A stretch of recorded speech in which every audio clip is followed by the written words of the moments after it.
Kondele has been known for wrong reasons like political instability. I can recall Sabasaba. I can recall post-election violence. Yeah. The protests that have ever occurred after each and every electioneering period. You will always find Kondele in headlines and topics like In flames. even in flames. Thank you. Okay, you will find. Nataka Mr. Opudo atupatie just a quick update on the videos he's reviewed of the footage from the streets. Then, in just 1 minute, what tell us about the Kondele Digital, the Kondele Innovation Hub by the Kondele Digital Corner. Yeah, so the Kondele Digital Hub, powered by Kondele Digital Corner, is a tech space where we are bringing in your people from the community so that they can learn courses. They can get the opportunity to learn courses on AI and also on tech, and also how they can bridge the gap between their businesses and markets, and also how they can bridge the gap between unemployment to employment. So basically, what Kondele Digital Corner is focused on, it is focused on ensuring that youth mwenye ako hapo chini, yule ambaye ako na phone but hana internet, ama kona internet but hana simu. We want to bridge that space so that we can resource them with tools and technological devices to enable them also to empower themselves. For just an example, the plan is to bring them on board through the GitHub, and also for them to register on GitHub, and registration fees will be 1,000 bob every month. And with this 1,000 bob, you can get access to tools, which is specifically MS365. You also get access to trainers. You also get access to employers and also to innovators, and you also get that opportunity to get to understand what is really what this story about AI, story about tech, robotics, and also how you can empower that business of yours through the use of AI. Yeah.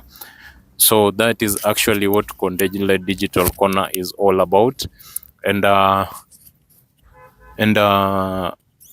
main objective of the whole program is to ensure that people within the community from the grassroots level, they get access to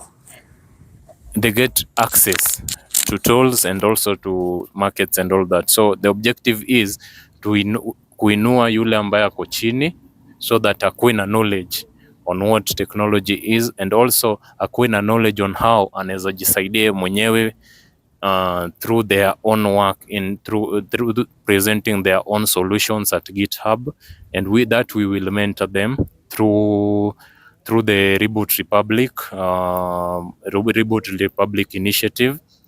We will mentor them through each and every step to ensure that their solutions get noticed, and also their solution get to resolve the problems of tomorrow.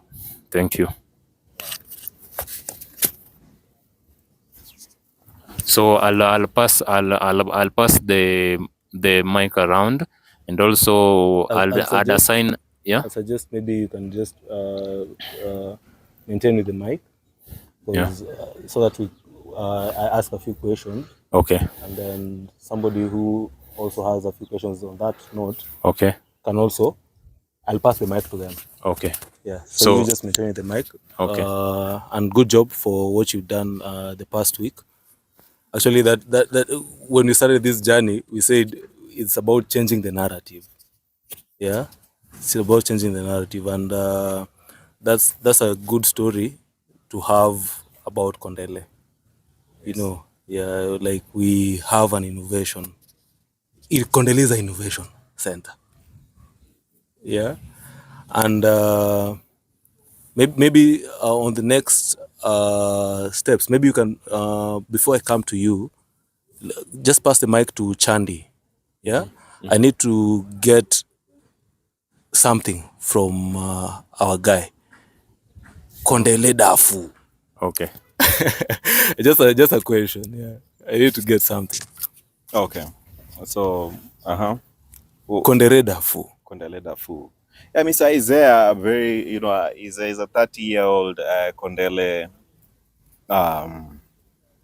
In the street language, you call him a Kondele OG. There are many, of course, there are many Kondele OGs. Yeah. Doing amazing work, trying to do business in Kondele, and trying to keep the ecosystem alive.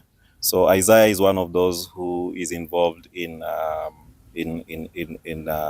timber, in the trade of timber, and he solves a very critical problem in society, especially here in the in the urban areas, because there is a big need for construction material and so forth. So he's been there for 30 years. So his location in Kondele is at a place called Kondele Dafu. And Darfur is a very, very it's not really, it's just by the roadside. It's behind the police station, next to MTC, just below the flyover. So Isaiah, I've been friends with him for a long time, and we always talk about a lot of things in the country. And I think many of you have also met him. He's a known figure. A lot of people talk about him online and stuff. So I think, and he's also almost like a celebrity in Kondele. So when we met with him over the weekend, his group engaged us actively in, they've formed what they call the Kondele Digital Corner, or the Kondele Digital Corner, whose primary purpose is to create the Kondele Innovation Hub. Perfect. And we are now in talks with the local government through the chief to set up a public meeting, a public meeting, a public participation meeting to engage the youth, to sort of conduct a needs assessment on how we can, customize these courses using AI. Okay? Yeah. So that was more like the agreement we had with these communities. We also met a community in Konambuta. Konambuta pale chini ya mti, broad base. They're into art. They have mobile phones. They have internet. Sometimes they don't have enough funds maybe to load their devices with internet, but they say they need to be guided on how they can make money online. And as Opudo says, this project is trying to meet them at their point of need. That's why we need a public participation meeting soon with the chief. And we are writing a letter, the youth are writing a letter to the chief. And then he gives us a date, and then we consult with the youth. Where do we start in terms of, if we were to provide, our company is to provide these courses to the youth, what else do they need? Because some of them also need mobile phones, and some of them also need what? Data or internet or hotspots. So that's a good background of how Isaiah and Lolo AI are working together. Perfect. Yes. Maybe you can pass the mic to Omar. Omar. You've shed light. Thank you, Chandi, for shedding light on one of our content champions, Isaiah, at our TikTok page, Lolo AI and Robotics Studio, and shedding light also in Kondele, where now Opudo has brought it to us, like, hey, there's an innovation hub there. So you bring us now a context, a 30-year context on how many people have survived in Kondele, somebody like Isaiah, business owner, has survived in Kondele throughout all these years, you know, Weathering the storm. weathering the storm. Yeah. And to this generation. And we want to get a perspective of a youth. Yeah. Since we are doing now a gap analysis of what you've just said, where Isaiah is and where we can build the bridge. And from Omar's perspective now, we can get the voice of Kondele in a way from the in. You have the mic? I have the mic on. First of all, thank you, Christopher. You're most welcome. When you're talking about Kondele, first and foremost, you're not just talking about just a name, Kondele. Kondele itself, it's a brand that have kind of trended and hit headlines for quite very wrong reasons over time. They are all of the history you've known with Kondele. Me, having been born and raised up just at from Kondele to my home it's just a stone throw away. Okay. Yeah.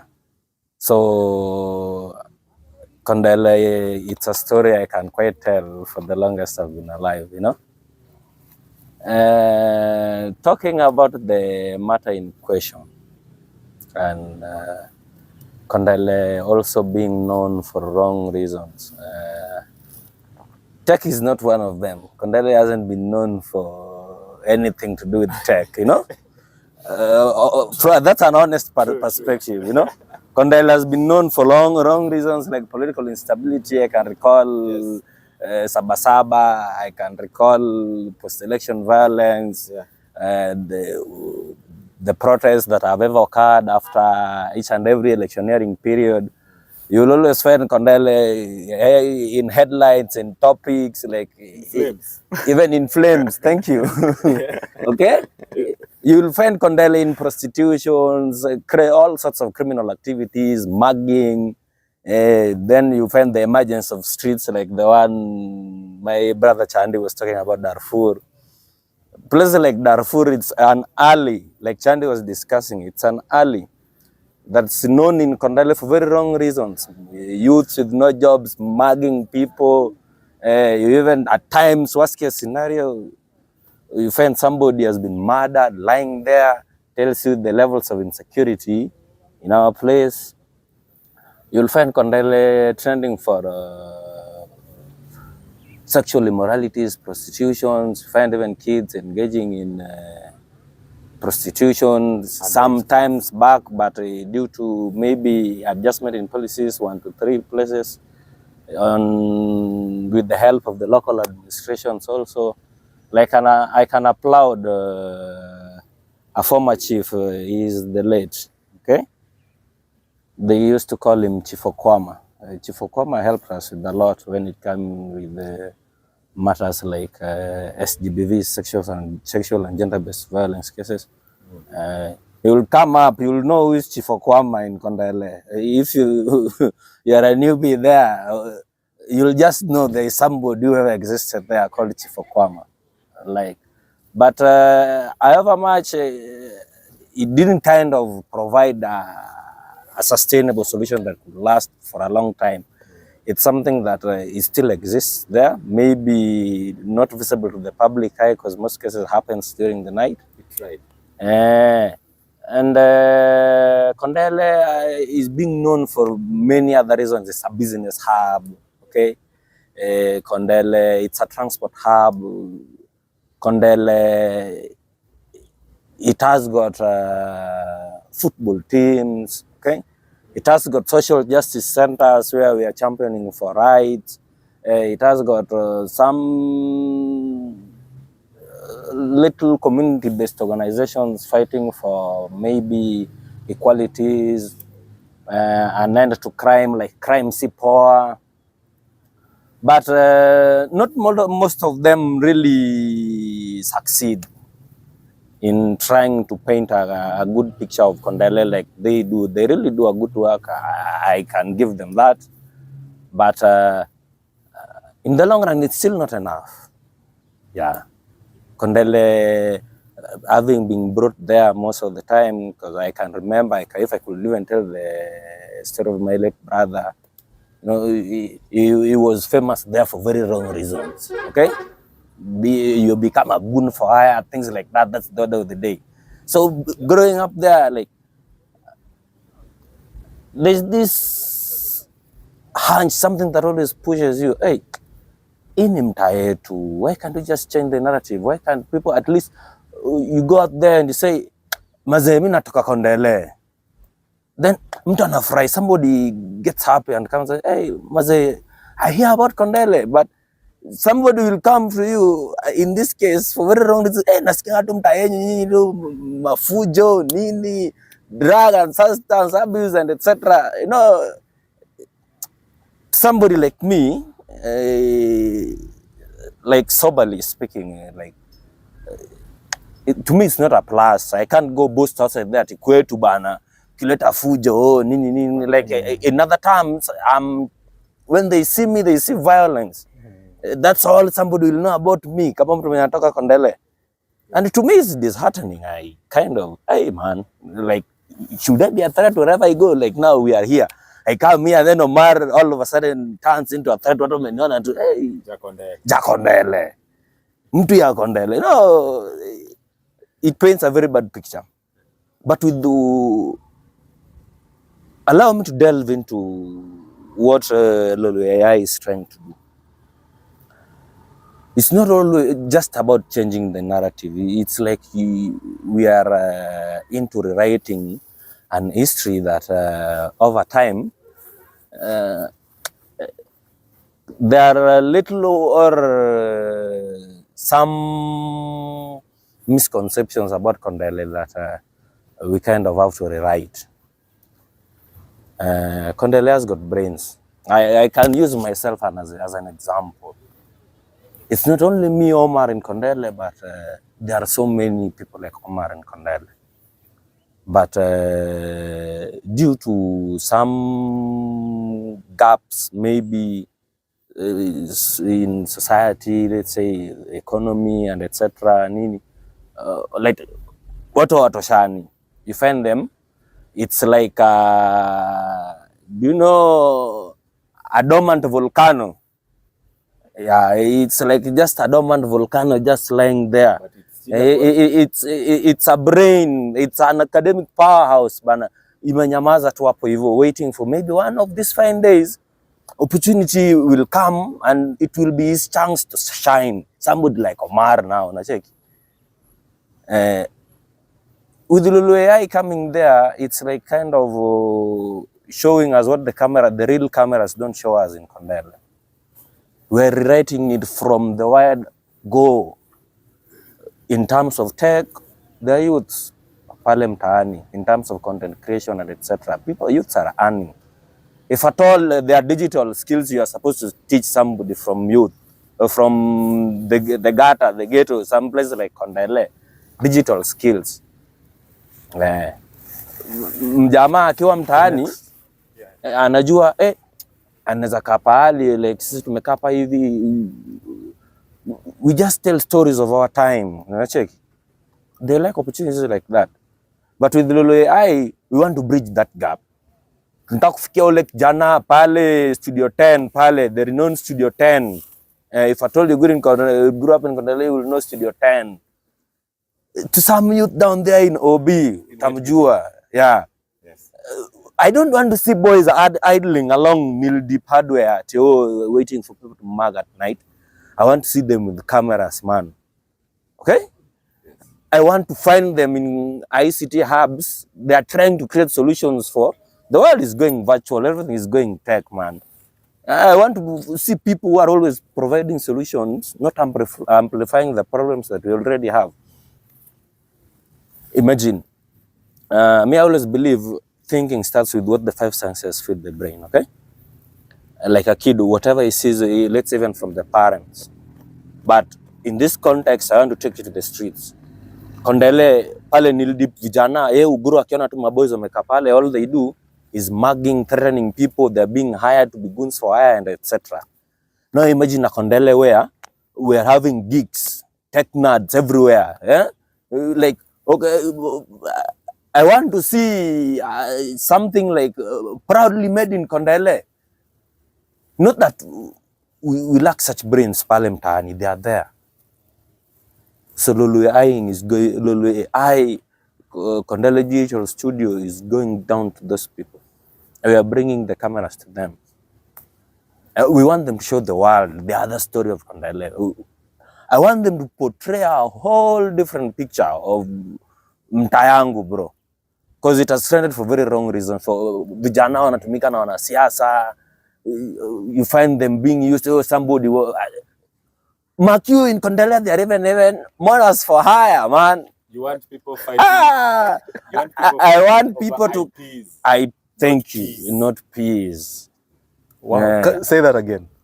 I want people fighting over IPs, not peas. I mean peanuts, man. Yes. Ah, wonderful, wonderful, Okay? wonderful, That's my take for now. wonderful. Have you been paid to say And that is rough, Something rugged, from the and heart. raw. Deep from my heart, man. Disclaimer, this message is not sponsored by any brand. Rabs, man. No. Alitingiziwa account before It's rough, rugged, and raw. Now, before I take it to Ayodi, I want to comment something about Omar's take. You know, you've clearly stated something that is very critical to my heart and something that is timely to the times we live in. The youth don't want to be pawns of political games. They want to be agents of positive change. Right? Yes. Now, I want to bring this to Wayodi because there are a lot of perceptions. And we understand perceptions, personalities, sometimes they can skew reality. You will not get reality what it is. But next to me here, can you take off your hat a bit? I want to demonstrate something. This guy, you'll perceive him as an outlaw, mwizi, like, because he has dreadlocks. But this guy is a gangster. But this guy is a biotech engineer. So I want to, just with the flow of the conversation. Yes. I want you, Wayodi, to take the floor. And I want you to, I know you're doing a great cause. I don't know if you've got any money yet, support from other sources other than us, your friends, and your peers and your colleagues. Nimepata support from my guys. Are you at P's level or My at guy. IP level? Yes. And then we get to Chadi's question. And then maybe I'll you can speak tell us on more that. Yeah. about how like right now you are self-employed, right? Yes. You're doing your own thing. You're working in the community. You're running a program in the community, and you're collaborating with other people from the community. Yes. And you are localizing solution for global impact. Yes. So maybe you can tell us about this and let the world hear your story. Okay. Thank you, Bana Christobert. Welcome. Thank you, all the members present. So my name is Michael Wayodi. I'm a biotech engineer, practitioner, connoisseur, your word of preference. So mine was just to say, like, if we take it back a bit in terms of perception and judging a book by its cover. No, most of us here, we went to school, right? We are in Kenya, 254. We go to school. You are taught, soma utapata kazi, soma utafute kazi, right? Then you soma. The biggest lie ever told. Yes. You soma, you get your first class degree, like you do everything right, like a Boy Scout. Then you get out here and realize, oh my God, this ecosystem was not made for me. And then you get most guys just crumble. they just disintegrate into themselves. Unapata mtu amesoma, kuna degree, he's in the streets. See streets hustling, not hustling at doing his best. No, he's depressed, anaingia wizi and such. In terms of perception, there are many of us, many rasta, right? Kwa rasta sasa ukishaniona, ushani judge. You don't even know where I went to school. You don't even know what I know. So in the society, especially like small, I'll call them cities, upcoming cities like Kisumu, our hometown, there's still that perception like uni mrasta, pombe bangi, guangi, Sherehe. like unapata like yeah, Team Dimbo, Team Dimbo, Team Chude Panga, Genje. Chude Genje. Again, I'm saying. Paid gang. So mimi, I'm here as a testament to hizo my perception. What I'm doing is, after the failed dream of soma, utapata kazi. So me, I took it as a challenge. Okay, si nimesoma, sijapata kazi. I'm out here looking at the system. So if I were to concede, niseme sasa hakuna job, hata nikuwe mwizi, I'll be feeding right into the perception. And I'll be derailing the future generations. Because hii ni nywele tu. So me, I took a different route. Saizi, I'm the founder of Yodimo Farms.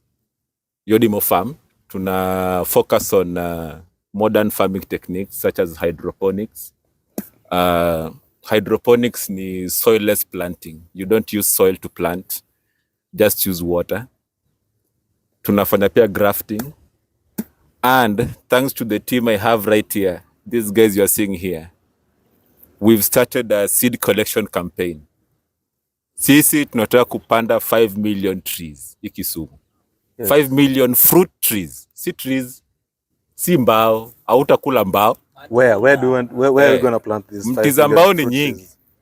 So these 5 million fruit trees, thanks to my friends that you've seen, tunazipanda in public places kama roadsides, public institutions, schools, churches, universities. Watu watakula matunda zako. Yes, we want No fruit problem. trees Food everywhere. 5 million fruit trees. Let the hungry eat. In Yes. Islam, my deen, we say when you do that, it's called sadaqatul jariyah.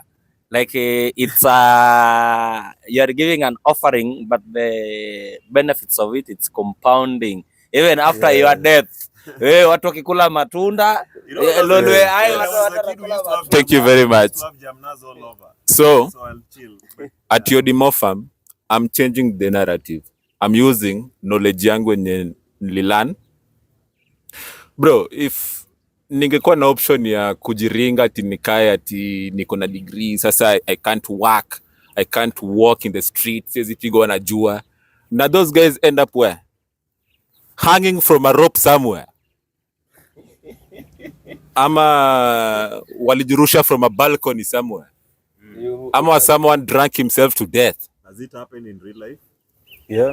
I'm telling you, my youth, don't die on that hill of your papers. Don't die on that hill. That hill, you'll die very fast. You won't die fast, by the way. You'll die very slow, painful, depressing death. Yes. So, if you see umesoma, like most of us here, you don't have papers, there's steps you can take, and there are things you can do. So coming back to Yodimo Farm, tuna focus na hydroponics and where our partners, Lolwe AI and Robotic Studio come in, we have a dream. The dream is a sustainable Kenya, an agriculturally sustainable Kenya, where we produce at least 60% food tuna produce hapa in-house. You get? I mean, kuna export, bro. Export haisaidii common mwananchi. Do you think ile shamba yenye iko pale Nakuru, that 5,000 acres of Hass avocado, does it benefit you guys? Do you even get some of the remittances from the export? And it exports more than like 1 million tons per year. And Kenya has an MOU with China. China wants all of our Hass avocados. All of it. Soko ni kubwa. They want 100% of our Hass avocados. Na wewe hujakula yako bado. So what are we doing, guys? Umekaa home, mko na shamba kwenu, unakula avocado, unarusha seed, unalia ati hauna job. Are you serious kweli? Unalia njaa Yes. na umetupa seed. Yes. So, guys, there's much you can do. You can get into agriculture as early as right now. Imagine how many times you've watched Citizen TV. There's an expose, a documentary. 85-year-old eating from his farm. Ati food for the old. If you want to farm kitu in your retirement age. And all people are making money at the retirement age. Why wait adu fike 80 years old and enjoy proceeds from your farm? Si you anze mapema. I'm challenging all young guys. Kama uko na free space kwenu, hata kama ni a quarter of an acre, hata 8, go plant something. Go plant a tree. Hata kasi fruit tree, panda mbao, blue gum, whistling pine, cypress. In 5 years you have something. But I'll challenge you, if you have a plot of land somewhere, go plant a fruit tree yenye utakulia for life with your family. You just need 10 trees ama 15 trees to sustain yourself. Don't throw away seeds. Na watu wapende AI, bro. Now, in just one last question, but we'll do another round of contributions. Just one last question, yeah? You've mentioned how you're integrating tech into also agripreneurship. Oh, I didn't go deep on that, eh? Yes. Okay. Maybe you can just highlight specifically on this program. Okay, thank you very much. Yes. Kayemba. Christopher, please. Bwana Christopher, thank you very much. So you see, in terms of this hydroponic technology, the project that we are championing right now, ona shamba yenu pale mtaa, tangu ujue if your farm is infested with pesticide, with pests, ama before you know if your animal is sick, ama ndio, you cannot monitor 10,000 acres by eye, physically. AI comes in wapi? Our partners, Lolwe AI and Robotic Studio, they have drones, right? Those drones do a flyover over your farm, take the pictures, identify where there's a problem, and give you the data in real time. Thank you. Thank you. Now you've given us a perspective on how agripreneurship can integrate tech or AI in their endeavors. Now, for those who don't get this, we're in Kisumu. And Kisumu, as Omar said, is a trade hub by itself. And this started even pre-colonial time, for those who've done their history well. A place of trade. That's the meaning of the name Kisumu. Yes. It's a place of trade. And Kisumu is located, it's in a plateau called the Nyando Plateau. It's surrounded by the Nandi Hills and the Maragoli Hills. So, and it's a port city. Beyond that, it connects other, should we say international markets? Because It is. It's not domestic. Ginger is another country. It's international. Busoba in Tanzania is another country. Technically, it's You know, the center of East Africa. Yes, it's some sort of epicenter of East Africa. Not some sort of, it is. And in Kisumu, there is little activities when it comes to agriculture. Since it's a place of trade, we get a lot of our produce from neighboring counties and Yes, countries. we don't produce. And your move will inspire many youths to get into production, right? Yes, yes. And with such story, I want to engage with Mr. Makofi. Maybe we can come like this. I want to engage with Mr. Makofi. Passing the mic. Now, Mr. Makofi, just pick up the flow from where Wayodi left it. Yeah. Now, maybe I can introduce you a bit. You pursued your passion. Yeah. You were to go a different path academically, but then you had to speak your mind as a Gen Z. I think you and Opudo here are our Gen Zs. You are our Gen Z. Opudo? Him himself. No. You and Wayodi, Opudo and Wayodi, you are our last ones as millennials. I don't know about Omar, but Omar looks like a millennial. I'm quite young, man. Now I'm still a Gen Z. You're a Gen Z? Yeah, How old are you? mine. Yeah. Right now I'm 27. These are Gen Z. So you and Omar, you're the Gen Zs in this setup, like Genuine. with facts. Yeah. So huyu na Opudo ndio our last bonds to millennials, I guess, right? So you as a Gen Z, you had to stand up your guard and tell your dad, you know what, me, I'm passionate about media. And your dad got you a camera. And today, you're telling stories, not just stories that impact and change lives. Stories like Sonia's, stories like GK Hackathon, you know, and stories like Wayodi's.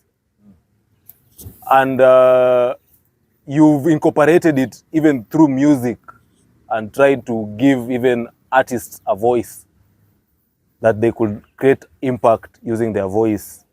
And you're even giving even developers, coders who maybe socially inept, or they're not very social, but you're giving them a platform to tell their stories, like Zone 001, people like Wayodi who've been through Zone 001 programs, you know, and like bridging it with the community.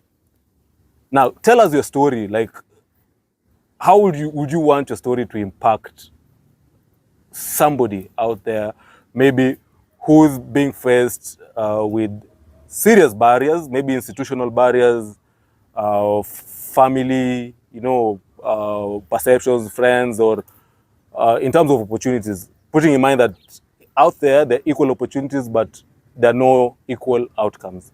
So how would you want your story to impact other people today and maybe tomorrow? Yeah, thank you for that introduction. How I got into this field of storytelling and visual art creation is a story. I think it's a story of resilience on my part, and I had to stand my ground. And I knew that this is what I want to do. I knew that this is the path I wanted to take, but it was not as clear as it is right now. And I now know that I chose the right path, because I have met people, and I've interacted with so many people. Uh, we've had successes across industries, and I just want to go back to what Omar said about Kondele, because perception is also shaped, and perception is relative. So the thing why I'm saying perception is shaped is because there are people, there is let's say the media, let me say the media has always told a certain narrative about Kondele, and but when you come on the ground and when you look at what's happening on the ground, I'd say Kondele is actually Kisumu's financial district. But there's no bank. There's no branch of a bank in Family Kondele. Bank, There's one. but I think it's an ATM. So I'm that not sure if it's a functional bank, but I think it's an ATM. But I get what you're saying, because you can find even a small estate in Nairobi like Donholm, but it has so many banks. Yeah, just an estate. So it gives a picture of exactly what Omar was painting. He painted a very vivid picture of what's really going on in Kondele. And he also said something that really caught my ear. He said that your environment also shapes you. You can't grow up in a place where you don't have role models, and or you have very bad examples of role models, and you expect a good outcome. That is also perception, just like getting out of your comfort zone.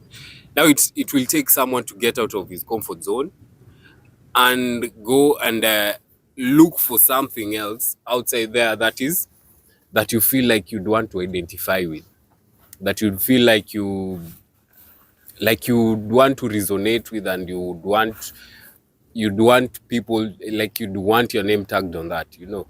So the thing is, I think I found good role models early,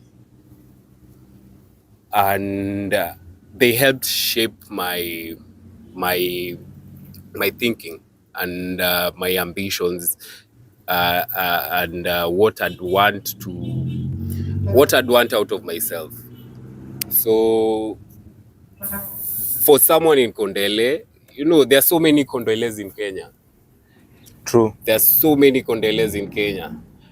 For someone in such an area, coming to what Lolo AI is doing, and why such stories are very rare, first of all. And he said, like, people have always taken advantage of that area, in terms of politics, in terms of activism and policy, you know, goonism, you know, like you know, like someone said, if you want your business to thrive in a certain area, just you probably just give it a tag. Right now, then it was the .com era. They used to say, you give it a .com tag, and it will boom. So Kondele has been like that .com tag. You get, if you put Kondele and your project, it's gonna boom. And now the problem is that these guys didn't really understand the story and where to start from.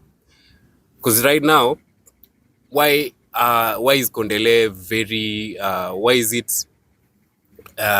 why does it look juicy to politicians and all these people? Because it has a high number of young people, and the young people in Kondele are energetic, and they have ideas, you know, but they are being used for the wrong reasons. They don't understand the story. And you know, Kondele has very many young people. Now coming to Lolo AI, we've said that we want to empower these young guys, because it's true. Everyone in Kondele right now has probably 70% are young people. That 70% probably has a smartphone. Probably there's infrastructure setbacks, like probably they don't have money for internet and things like that. But we are coming to bridge. Lolo AI is bridging this gap by bringing these services closer to the young guys in that setup, of which the local government and the government has been, because they know that when after 5 years they'll always go back to Kondele and use those boys for to disrupt, and it's not a good way. I feel like right now resilience is the motto and is the way to go. We should be very we should we should be very we should protect our peace and protect our space. So giving power to the young people, I know they'll go build their Kondele after they've worked, giving them meaningful jobs online, and they'll come back and build their Kondele, and that young person will not go back and burn that place because he has his own interest there. That will have cut that the violence, and all the shenanigans that has been happening in Kondele all these years, because there are people who've not, because Kondele is a big place and it handles a lot of money in Kisumu. Nah, it doesn't look like it. So that's my take. Yeah. Okay. Wonderful. I appreciate your perspective, because now in curating local voices, that goes very far. So before I give now the next session, Chandi, to moderate, I'll want to let Opudo close this session, and maybe you can come in. You can actually just close. Yeah. Just close the rain. For now, Yeah. take a quick photo here for I Blame GK. Yeah. And then Okay. So maybe you can close this Okay. session. If I, yeah, So just to close, let me just give you like a quick roundup. actually, I just want to close off the top so that there's some things that I need to highlight. So while you're closing, Lolwe means vast and wide. Migosi means people. Now, tell us what we're coming to do together.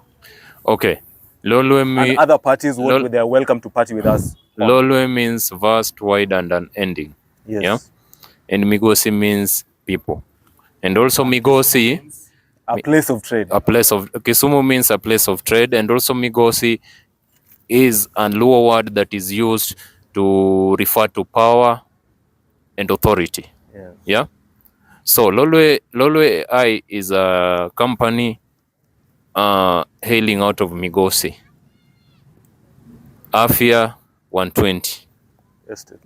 Afia Estate 120. Block 120, yeah? So, why this? Lolwe is an ending. We are covering a whole bridge of people. We are bringing everyone on board, be it an 85-year-old person, be it a 17-year-old person. Everyone is welcomed on board. Now, this is my take for the youth. Recently, our president went to UK and he was given 415 billion for tech.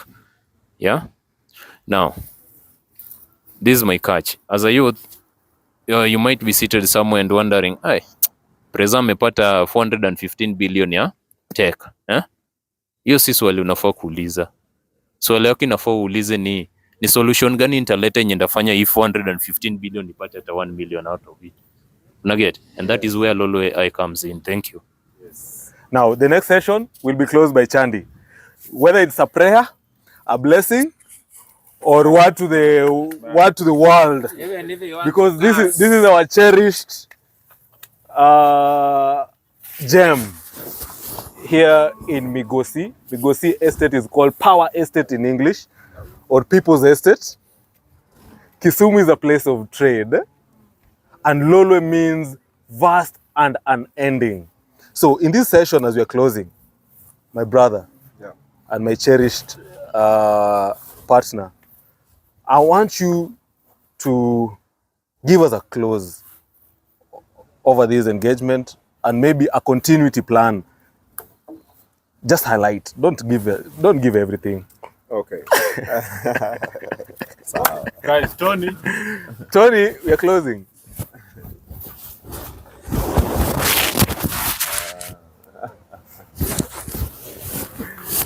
Yeah. I have the mic. Do I? Yeah. Mic. Okay, guys. Thank you very much for, as usual, a very, very, very engaging conversation here in Migosi.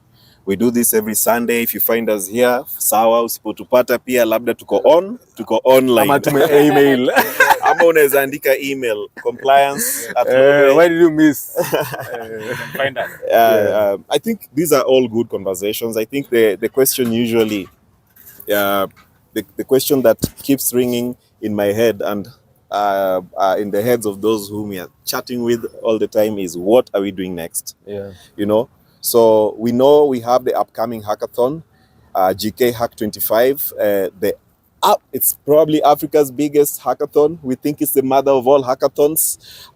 In September, what is the date, Mr. Opudo? 26 to 28. 26 to 28 September.